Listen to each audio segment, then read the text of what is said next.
Bienvenidos. Hoy nos adentramos en un tema de profunda relevancia para la salud mental, la depresión. Lejos de ser simplemente un estado de tristeza, la depresión es un fenómeno multifacético, un verdadero rompecabezas que la ciencia ha estado ensamblando pieza por pieza durante décadas. ¿Es acaso un desequilibrio químico en el cerebro? ¿O quizás un patrón de pensamientos negativos del que parece imposible escapar? ¿Podría tener que ver con nuestras acciones o inacciones y con la calidad de nuestras conexiones humanas? La realidad es que no existe una única respuesta. Por ello, en este análisis vamos a examinar con detenimiento 4 de las teorías científicas más influyentes que buscan explicar su origen y mantenimiento. Este es un viaje esencial para cualquiera que desee comprender a fondo la complejidad de la salud mental. Este contenido ha sido generado con el servicio de inteligencia artificial de Notebook LM, mediante la recopilación de material científico. Su contenido ha sido cuidadosamente revisado y validado por Luis Eduardo Peña, psicólogo clínico, quien aparece como fuente profesional de la información. Para aproximarnos a un fenómeno tan complejo como la depresión, es fundamental abandonar la idea de una causa única. Sería como observar una escultura monumental mirando solo desde un ángulo. Obtendríamos una visión limitada, quizás incluso distorsionada. Para apreciarla en su totalidad necesitamos movernos a su alrededor. Del mismo modo, en la ciencia utilizamos diferentes lentes teóricos. Cada una de estas teorías nos ofrece una perspectiva distinta y valiosa. Al unirlas, no solo vemos el contorno, sino que empezamos a percibir la textura, la profundidad y los matices, obteniendo una imagen mucho más completa y precisa de lo que le sucede a una persona. Bien, nuestro recorrido se estructurará en torno a 4 grandes marcos conceptuales. Iniciaremos nuestro análisis con la perspectiva biológica, explorando lo que podríamos llamar el hardware de nuestro cerebro, la genética y la neuroquímica. Desde allí nos moveremos hacia el software, es decir, el influyente modelo cognitivo de Aaron Beck. A continuación, investigaremos cómo nuestras acciones y comportamientos cotidianos moldean nuestro estado anímico a través de la teoría de la activación conductual. Y para finalizar, abordaremos el papel crucial que juega nuestro entorno social y nuestras relaciones con la teoría interpersonal. Comencemos entonces por los cimientos, la biología, la fisiología de nuestro cuerpo. La perspectiva biológica postula que la depresión es, en su núcleo, una condición médica, una enfermedad del cerebro con correlatos físicos observables. Este enfoque se dedica a investigar cómo factores como la herencia genética, la bioquímica cerebral y la propia estructura de nuestro sistema nervioso pueden crear una predisposición a desarrollar un trastorno depresivo. Es una visión que ha sido fundamental para reducir el estigma, pues enmarca la depresión no como una falla de carácter o una debilidad moral, sino como una condición de salud legítima y tratable. Entonces, ¿qué evidencia sustenta esta perspectiva? Es bastante robusta y proviene de varios frentes. Primero, el campo genético. Estudios con familias, gemelos y personas adoptadas demuestran de forma consistente que existe un componente hereditario. Ojo, esto no significa que la depresión se herede como el color de los ojos. Lo que se hereda es una vulnerabilidad, una predisposición. Por ejemplo, se ha investigado mucho una variación en el gen transportador de la serotonina, el 5-HTT. Esta variación por sí sola no causa depresión, pero parece que hace a las personas más sensibles al efecto de los eventos estresantes. Luego, desde la bioquímica, tenemos la famosa hipótesis de los neurotransmisores. Aunque hoy se considera una simplificación, la idea de que un desequilibrio en estos mensajeros químicos cerebrales juega un papel es clave. Hablamos principalmente de la serotonina, que regula el ánimo y el sueño, la dopamina, ligada al sistema de recompensa, al placer y la motivación, y la norepinefrina, que influye en el estado de alerta y la energía. Además, se ha observado una desregulación en el sistema de respuesta al estrés del cuerpo. En muchas personas con depresión, este sistema está hiperactivo, liberando cantidades excesivas de cortisol, la hormona del estrés. A largo plazo, este exceso de cortisol puede ser tóxico para las neuronas. Y finalmente, la neuroanatomía. Gracias a las técnicas de neuroimagen, nos ha mostrado diferencias estructurales y funcionales en los cerebros de personas con depresión crónica. Áreas como la corteza prefrontal, encargada de la planificación y la toma de decisiones, y el hipocampo, crucial para la memoria y la regulación emocional, a menudo presentan un menor volumen o una menor actividad. Ahora bien, evaluemos esta perspectiva con ojo crítico. Su principal fortaleza es que proporciona una base biológica tangible y verificable para la depresión. Explica de manera muy convincente los síntomas físicos que la acompañan, las alteraciones del sueño, la pérdida de apetito, esa fatiga profunda que no se alivia con el descanso. Y por supuesto, es el pilar sobre el que se construyen los tratamientos farmacológicos que han demostrado ser eficaces para millones de personas. Sin embargo, su mayor debilidad es el riesgo de caer en el reduccionismo, al enfocarse exclusivamente exclusivamente en la biología, puede llegar a ignorar el inmenso impacto de las experiencias de vida, el entorno social y los patrones de pensamiento de una persona. Además, una gran parte de la evidencia es correlacional. Esto nos lleva al clásico dilema del huevo y la gallina. ¿Los bajos niveles de serotonina causan la depresión o es el estrés crónico de vivir con depresión lo que agota los niveles de serotonina? La respuesta más probable hoy en día es que la relación es bidireccional, una compleja interacción entre biología y ambiente. Dado que esta teoría concibe la depresión como un problema eminentemente biológico, sus tratamientos buscan intervenir directamente en la fisiología cerebral. Los más conocidos, por supuesto, son los fármacos antidepresivos. Tenemos varias familias, desde los más antiguos como los IMAO y los tricíclicos, hasta los más utilizados hoy en día, los inhibidores selectivos de la recaptación de serotonina, o ISRS. En términos sencillos, estos últimos actúan aumentando la cantidad de serotonina disponible para la comunicación entre neuronas. Para los casos más severos y resistentes al tratamiento, la terapia electroconvulsiva, o TEC, a pesar del estigma que la rodea, sigue siendo una de las intervenciones más rápidas y efectivas que existen. Más recientemente, han surgido técnicas de neuromodulación menos invasivas, como la estimulación magnética transcraneal, o EMT, que utiliza campos magnéticos para estimular de forma selectiva áreas cerebrales que se muestran hipoactivas en la depresión. Incluso terapias como la fototerapia para el trastorno afectivo estacional o tratamientos emergentes con sustancias como la ketamina, que actúan por vías neuroquímicas diferentes, tienen sus raíces en esta misma perspectiva biológica. Muy bien, si el modelo biológico se enfocaba en el hardware cerebral, ahora vamos a dirigir nuestra atención al software, nuestros procesos de pensamiento. En la década de los 60, el psiquiatra Aaron T. Beck propuso una idea que fue en su momento revolucionaria. Planteó que no son los eventos externos los que nos deprimen, sino la interpretación que hacemos de ellos. Desde esta óptica, la depresión no es primariamente un trastorno del ánimo, sino un trastorno del pensamiento. Es la lente a través de la cual vemos el mundo la que está distorsionada. El corazón del modelo de Beck es un concepto que denominó la tríada cognitiva negativa. Este postulado sugiere que la mente de una persona con depresión opera a través de un filtro pesimista que tiña sistemáticamente la realidad en tres áreas fundamentales. Primero, una visión negativa sobre sí misma, que se manifiesta en pensamientos automáticos como «soy un fracaso», «no valgo para nada», «soy una carga para los demás». Segundo, una visión negativa sobre el mundo y las experiencias vitales, interpretando los sucesos de forma adversa. La vida es injusta conmigo, a nadie le importo realmente, todo lo que intento me sale mal. Y tercero, una visión profundamente negativa y desesperanzada sobre el futuro. Esto nunca va a cambiar, mi situación no tiene salida, siempre me sentiré así.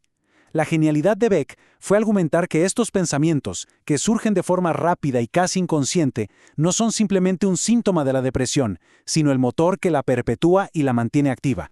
Las fortalezas de este modelo cognitivo son innegables. Existe una vasta cantidad de investigación empírica que respalda la estrecha relación entre estos patrones de pensamiento y los síntomas depresivos. Pero quizás su mayor virtud es que devuelve el poder a la persona. Si el problema reside en los pensamientos y los pensamientos son modificables, entonces existe un camino claro para el cambio. El foco de control regresa al individuo. Y su legado más importante es, sin duda, la terapia cognitivo-conductual, o TCC, uno de los tratamientos psicológicos con mayor evidencia de eficacia. No obstante, el modelo también ha recibido críticas. La principal no resulta familiar, el debate sobre la causalidad. ¿Son los pensamientos negativos la causa de la depresión o es el estado neurobiológico depresivo el que genera estos pensamientos? Una vez más, la visión actual apunta a una influencia mutua. Además, al poner un énfasis tan marcado en el mundo interno del individuo, a veces puede minimizar el peso de factores contextuales y sociales cruciales, como la pobreza, la discriminación o un trauma severo, que son caldos de cultivo evidentes para la depresión. ¿Y cómo se traduce esta teoría en un tratamiento? La terapia cognitivo-conductual es un proceso estructurado, educativo y colaborativo entre terapeuta y paciente. El primer paso es casi como convertirse en un detective de la propia mente. Aprender a identificar esos pensamientos automáticos negativos que aparecen sin ser invitados y que a menudo damos por ciertos. El segundo paso es trazar el mapa de conexión. Comprender cómo un pensamiento específico como «he vuelto a fallar en el trabajo» desencadena una emoción de tristeza y una conducta de evitación, como no querer ir a trabajar al día siguiente. El tercer paso, el núcleo de la terapia, consiste en someter esos pensamientos a un examen riguroso, casi como en un tribunal. Se busca evidencia. ¿Qué pruebas reales y objetivas apoyan este pensamiento? ¿Qué pruebas lo contradicen? ¿Existen formas alternativas y menos extremas de interpretar esta misma situación? El objetivo final en el cuarto paso es desarrollar pensamientos alternativos que sean más equilibrados y se ajusten mejor a la realidad. No se trata de un optimismo ingenuo o de pensar en positivo, sino de reemplazar una creencia rígida como soy un incompetente por una más flexible y realista como cometí un error en este proyecto, es decepcionante, pero no me define como profesional y puedo aprender de él. Ahora, demos un giro significativo. Dejemos por un momento el mundo interno de la neuroquímica y de los pensamientos para enfocarnos en algo mucho más tangible y observable, nuestras acciones. La teoría de la activación conductual nos ofrece una perspectiva que es, a la vez, sorprendentemente simple y profundamente poderosa. Su argumento central es este: la clave de la depresión no reside tanto en lo que pensamos o sentimos, sino en lo que hacemos, o de forma más crucial, en lo que hemos dejado de hacer. El postulado central de esta teoría es el llamado ciclo de la depresión. Frecuentemente el proceso se inicia cuando la vida nos presenta un desafío importante: la pérdida de un empleo, el fin de una relación, una enfermedad. Estos eventos estresantes reducen de forma natural nuestro contacto con fuentes de refuerzo positivo, es decir, con actividades que antes nos proporcionaban placer o un sentido de logro. La respuesta comprensible a este bajo estado de ánimo y falta de energía es retirarse. La persona se aísla, abandona sus aficiones, evita el contacto social. Y es aquí donde se activa la trampa. Esta inactividad y evitación reducen aún más las oportunidades de experimentar algo positivo. Al no recibir ningún tipo de gratificación del entorno, el ánimo decae todavía más, la energía se desploma y la motivación se desvanece por completo. Esto, a su vez, refuerza la decisión de seguir inactivo. Se crea así una espiral descendente que se autoalimenta, atrapando a la persona en un círculo vicioso de inercia y apatía. La depresión, desde esta óptica, se mantiene porque la vida de la persona se ha vaciado de experiencias valiosas y reforzantes. Analicemos ahora los pros y los contras de este enfoque. Su gran fortaleza radica en su simplicidad, su lógica intuitiva y su probada eficacia. Es un enfoque muy directo que va al grano. Ataca de frente la inercia y la evitación, que son los verdaderos motores del mantenimiento de la depresión. Su lógica es fácil de comprender. Si una persona empieza a hacer más cosas que son importantes para ella, es muy probable que empiece a sentirse mejor. Esto lo convierte en un tratamiento muy accesible. Su principal debilidad, sin embargo, es una barrera formidable: la motivación inicial. El tratamiento le pide a la persona hacer precisamente aquello para lo que la depresión le ha robado hasta la última gota de energía y ganas. Superar esa apatía inicial es el gran desafío terapéutico. Además, en casos donde existen esquemas cognitivos muy rígidos como no merezco ser feliz, o si hay un historial de trauma complejo, el simple hecho de hacer cosas podría no ser suficiente para producir un cambio profundo y duradero, y podría requerir la combinación con otras approaches terapéuticas. El tratamiento derivado, la activación conductual, es eminentemente práctico y orientado a la acción. El primer paso consiste en monitorear las actividades diarias para que la persona pueda observar por sí misma la clara conexión entre lo que hace y cómo se siente. El segundo paso es crucial y es lo que dota a esta terapia de una gran potencia: conectar las acciones con los valores personales. No se trata simplemente de mantenerse ocupado, se trata de hacer cosas que importan. La terapia ayuda a la persona a clarificar qué tipo de vida quiere vivir. Preguntas como ¿qué es importante para mí? ¿Qué tipo de amigo, padre o profesional quiero ser? Las actividades se eligen para caminar en esa dirección, lo que les confiere un propósito mucho más profundo. El tercer paso es programar gradualmente esas actividades, empezando con pasos pequeños y manejables. La regla de oro es actuar según el plan, no según el estado de ánimo. Y finalmente, se anticipan, identifican y resuelven las barreras que inevitablemente surgirán, ya sean prácticas como la falta de tiempo o psicológicas como el miedo a fracasar o a no disfrutarlo. Hasta ahora, hemos explorado la biología interna, el mundo de los pensamientos y el reino de las conductas. Pero ninguna persona es una isla. Somos seres fundamentalmente sociales. Esto nos conduce a una pregunta ineludible: ¿cómo influye nuestro mundo social, esa compleja red de relaciones que tejemos a lo largo de la vida, en el origen y mantenimiento de la depresión? Para responder a esta pregunta, nos adentramos en la cuarta y última perspectiva, la teoría interpersonal. Este modelo, desarrollado por Gerald Klerman y Myrna Weissman, parte de la premisa de que la depresión no surge en un vacío, sino que está íntimamente entrelazada con el contexto de nuestras relaciones más significativas. Sostiene que los problemas con las personas importantes de nuestra vida pueden ser el detonante de un episodio depresivo y que, a su vez, la propia depresión erosiona y daña esas mismas relaciones, creando otro de esos círculos viciosos de los que es tan difícil salir. La teoría interpersonal identifica 4 áreas problemáticas principales en las que suelen originarse los episodios depresivos. La primera es el duelo, específicamente un duelo complicado, cuando la reacción natural a la muerte de un ser querido se prolonga o se bloquea. La segunda área son las disputas interpersonales. Nos referimos a conflictos abiertos o encubiertos con personas significativas en la vida del paciente, la pareja, un hijo, un jefe. Son relaciones marcadas por la tensión y la insatisfacción. La tercera área son las transiciones de rol, es decir, las dificultades para adaptarse a grandes cambios en el ciclo vital, como puede ser un divorcio, un ascenso que implica nuevas responsabilidades, el nido vacío, la jubilación o convertirse en madre o padre. Y finalmente, los déficits interpersonales, que describen un patrón de vida caracterizado por el aislamiento social o por la falta de habilidades para iniciar y mantener relaciones satisfactorias. El postulado central es que el episodio depresivo de una persona casi siempre puede vincularse a un problema reciente y significativo en una de estas 4 áreas. Evaluemos ahora este enfoque. Su gran fortaleza es que sitúa el foco en el aquí y ahora de la vida relacional de la persona, que con mucha frecuencia es la fuente principal de su estrés y malestar. Ofrece herramientas prácticas y concretas para mejorar el entorno social, lo que valida enormemente la experiencia del paciente. Además, su tratamiento derivado, la psicoterapia interpersonal, es una terapia breve, estructurada y con un sólido respaldo empírico, equiparable en eficacia a la TCC y a la medicación.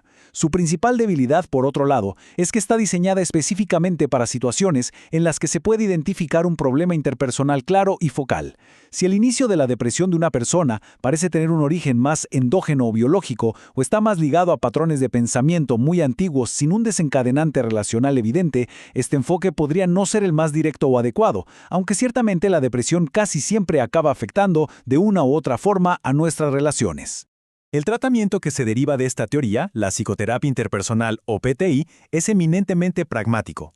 Su objetivo principal es muy claro: ayudar a la persona a establecer una conexión directa y explícita entre sus síntomas depresivos, la tristeza, la apatía, la falta de energía, y lo que está ocurriendo en sus relaciones importantes. Una vez que se identifica el área problemática principal, la terapia se enfoca en desarrollar estrategias para resolverla. Por ejemplo, si el problema es una disputa con la pareja, se trabajará en mejorar las habilidades de comunicación, aprender a negociar y expresar necesidades de forma asertiva. Si se trata de una transición de rol, como la jubilación, se ayudará a la persona a elaborar el duelo por el rol perdido y a construir activamente una nueva estructura social y de identidad. La PTI no pretende cambiar la personalidad del individuo, sino resolver problemas actuales en el ámbito de las relaciones para, como consecuencia, aliviar los síntomas de la depresión. Tras este completo recorrido por la biología, los pensamientos, las conductas y las relaciones, llegamos a una conclusión necesariamente integradora. Cada uno de estos modelos nos ha ofrecido una pieza valiosa del complejo rompecabezas de la depresión. Hemos visto que no hay una única respuesta, no hay una sola causa. Existen múltiples caminos que pueden conducir a la depresión, pero, y esto es lo más importante, también existen múltiples caminos bien señalizados para salir de ella. El mensaje central con el que debemos quedarnos es este. A pesar de su complejidad y del profundo sufrimiento que puede llegar a causar, la depresión es una condición eminentemente tratable. La ciencia ha desarrollado y validado un amplio abanico de intervenciones eficaces, tanto farmacológicas como psicoterapéuticas. La clave del éxito en el tratamiento, a menudo, no reside en elegir una única perspectiva en detrimento de las otras, sino en integrarlas. Un buen tratamiento es siempre un tratamiento personalizado, que aborda las dimensiones biológicas, cognitivas, conductuales e interpersonales que son más relevantes para la historia y las circunstancias de cada persona en particular. Y para finalizar, me gustaría compartir una idea que encapsula un mensaje de esperanza fundamental. Una cita muy pertinente nos recuerda: no permita que la desesperanza de la depresión le desanime de continuar. Esa desesperanza es un síntoma muy engañoso de la depresión y su pronóstico, de hecho, es bueno. Es crucial recordar esto: la desesperanza, ese sentimiento de que nada va a mejorar, no es una evaluación objetiva y realista del futuro. Es un síntoma de la propia enfermedad. Es la depresión misma distorsionando la percepción de la realidad, como un par de gafas oscuras que tiñen todo de gris. La recuperación no solo es posible, con el tratamiento adecuado es probable. El conocimiento es siempre el primer paso hacia la acción y la recuperación. Con los esfuerzos colectivos de clínicos, de investigadores y sobre todo de las propias personas que valientemente buscan ayuda, continuamos avanzando para comprender y tratar mejor esta condición, con la esperanza firme de aliviar su inmensa carga en todo el mundo. Muchas gracias.